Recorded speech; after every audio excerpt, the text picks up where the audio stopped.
ప్రభువు నామమునకు మహిమ కలుగును గాక. అందరికీ ఉదయకాల సమయం శుభాభివందనములు తెలియజేసుకుంటూ ఉన్నాను. ఈ దినం దేవుడు మనకిచ్చినటువంటి ఒక నూతనమైనటువంటి వాగ్దానము చేత నడిపించుటకు దేవుడు కృతనిశ్చయముగా ఉన్నాడు. మరి అది కీర్తనల గ్రంథము 82వ అధ్యాయము 6వ వచనం. మీరు దైవములనియు మీరందరూ సర్వోన్నతుని కుమారులనియు నేనే సెలవిచ్చుచున్నాను. దేవుడు స్పష్టంగా కూడా ప్రతి బిడ్డతో మాట్లాడుతూ ఉన్నాడు.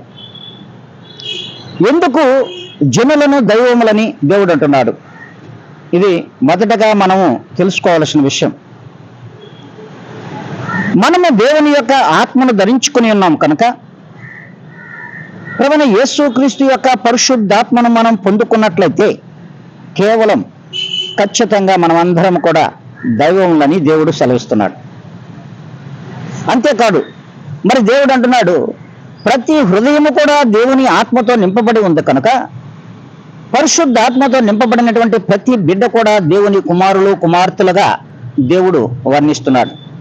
అందుకే సెలవిచ్చుచున్నాడు, మీరు దేవుని కుమారులు కుమార్తెలు అని అంటున్నాడు. మరి ఆ కుమారులు కుమార్తెలుగా మనము ఈ లోకంలో జీవిస్తామా, లేదా నరులలాగా లోకం వైపు తిరిగి మరలా జీవిస్తామో ఒక్కసారి ఆలోచించాల్సిన అవసరం ఉందని ప్రభువులు వారు సెలవిస్తున్నారు. మరి మనము దైవములని అంటున్నాడు, అదే రీతిగా దేవుని కుమారులు కుమార్తెలుగా ఆయన సెలవిస్తున్నాడు. మరి ఆ రీతిగా ఈ దినము నుండి అయినా సరే విశ్వాసులందరూ కూడా ఆలోచించి తమ హృదయములను అందులో ఉన్న ఆత్మలను పరిశుద్ధాత్మతో నింపుకొని ప్రభువైన యేసు క్రీస్తులో జీవించినట్లయితే ఖచ్చితంగా దేవుని కుమారులు కుమార్తెలు అనబడతారు. కాబట్టి ఆ రీతిగా ఈ దినముండైనా మనం జీవించాలా వద్దా ఆలోచించుకొని ప్రతి ఒక్కరు కూడా ప్రార్థనలో ఏకీభవించాలని ప్రభు పేరిట మనవి చేసుకుంటున్నాను. మహాపరిశుద్ధుడా, ప్రేమ కలిగిన మా తండ్రి, ఇదిగోనైనా ఈ ఉదయకాల సమయంలో మీ వాక్యంను ధ్యానించే భాగ్యం మాకు దయచేసినందుకు వందనము.